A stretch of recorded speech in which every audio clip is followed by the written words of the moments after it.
Numbers 22.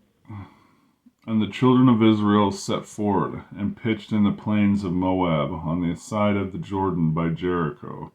And Balak the son of Zippor saw all that Israel had done to the Amorites. And the Moab was sore afraid of the people, because they were many. And Moab was distressed because of the children of Israel.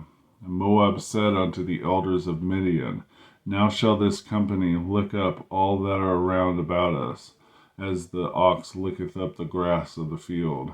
And Balak the son of Zippor was king of the Moabites at the time.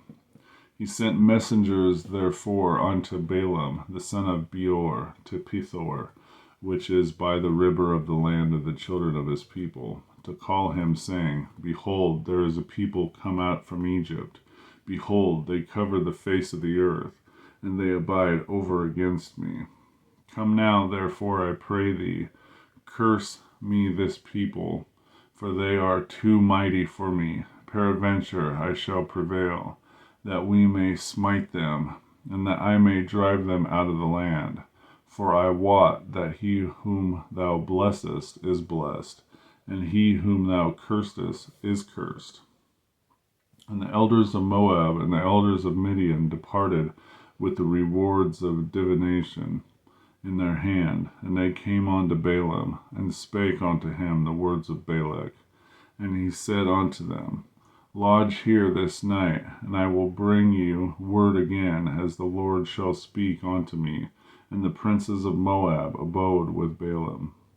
And God came unto Balaam, and said, What men are these with thee? And Balaam said unto God, Balak the son of Zippor, king of Moab, hath sent unto me, saying, Behold, there is a people come out of Egypt, which covereth the face of the earth. Come now, curse me them, peradventure I shall be able to overcome them, and drive them out. And God said unto Balaam, Thou shalt not go with them, thou shalt not curse the people, for they are blessed. And Balaam rose up in the morning, and said unto the princes of Balak, Get you unto your land, for the Lord refuseth to give me leave to go with you. And the princes of Moab rose up, and they went unto Balak, and said, Balaam refuseth to come with us. And Balak sent yet again princes more, and more honorable than they. And they came to Balaam, and said to him, Thus saith Balak the son of Zippor, Let nothing, I pray thee, hinder thee from coming unto me. For I will promote thee unto very great honor, and I will do whatsoever thou sayest unto me. Come therefore, I pray thee, curse me this people. And Balaam answered and said unto the servants of Balak, If Balak would give me his house full of silver and gold, I cannot, beyond the word of the Lord my God, do less or more. Now therefore I pray you, tarry ye also here this night, that I may know what the Lord will say unto me more. And God came unto Balaam at night, and said unto him, If the men come to call thee, rise up and go with them. But yet the word which I shall say unto thee, thou shalt do. And Balaam rose up in the morning, and saddled his ass, and went with the princes of Moab. And God's anger was kindled, because he went. And the angel of the Lord stood in the way for an adversary against him. Now he was riding upon his ass, and his two servants were with him. And the ass saw the angel of the Lord standing in the way, and with his sword drawn in his hand. And the ass turned aside out of the way, and went into the field. And Balaam smote the ass to turn her into the way. But the angel of the Lord stood in the path of the vineyards, a wall being on this side, and a wall on that side. And when the ass saw the angel of the Lord, she thrust herself onto the wall, and crushed Balaam's foot against the wall, and he smote her again. And the angel of the Lord went further, and stood in a narrow place, where was no way to turn, neither to the right or to the left. And when the ass saw the angel of the Lord, she fell down under Balaam, and Balaam's anger was kindled, and he smote the ass with his staff.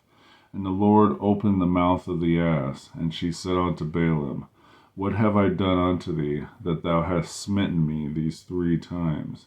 And Balaam said unto the ass, Because thou hast mocked me, and I would there were a sword in mine hand, for now I would kill thee. And the ass said unto Balaam, Am I not I thine ass, upon which thou hast ridden ever since I was thine unto this day? Was I ever wont to do so unto thee? And he said, Nay. Then the Lord opened the eyes of Balaam, and he saw the angel of the Lord standing in the way, and his sword drawn in his hand. And he bowed down his head, and fell flat on his face. And the angel of the Lord said unto him, Wherefore hast thou smitten thine ass these 3 times? Behold, I went out to withstand thee, because thy way is perverse before me. And the ass saw me, and turned from me these 3 times. Unless she had turned from me, surely now also I had slain thee, and saved her alive. And Balaam said unto the angel of the Lord, I have sinned, for I knew not that thou stoodest in the way against me. Now therefore, if it please thee, I will get me back again. And the angel of the Lord said unto Balaam, Go with the men, but only the word that I shall speak unto thee, that thou shalt speak. So Balaam went with the princes of Balak. And when Balak heard that Balaam was come, he went out to meet him unto a city of Moab, which is in the border of Arnon, which is the utmost coast. And Balak said unto Balaam, Did I not earnestly send unto thee to call thee? Wherefore camest thou not unto me? I am not able indeed to promote thee to honor. And Balaam said unto Balak, Lo, I am come unto thee. Have I now any power at all to say anything? The word that God putteth in my mouth, that shall I speak. And Balaam went with Balak, and they came unto Kijahuzzoth. And Balak offered oxen and sheep, and sent to Balaam and to the princes that were with him. And it came to pass that on the morrow that Balak took Balaam, and brought him up into the high places of Baal, that thence he might see the uttermost part of the people. Numbers chapter 22.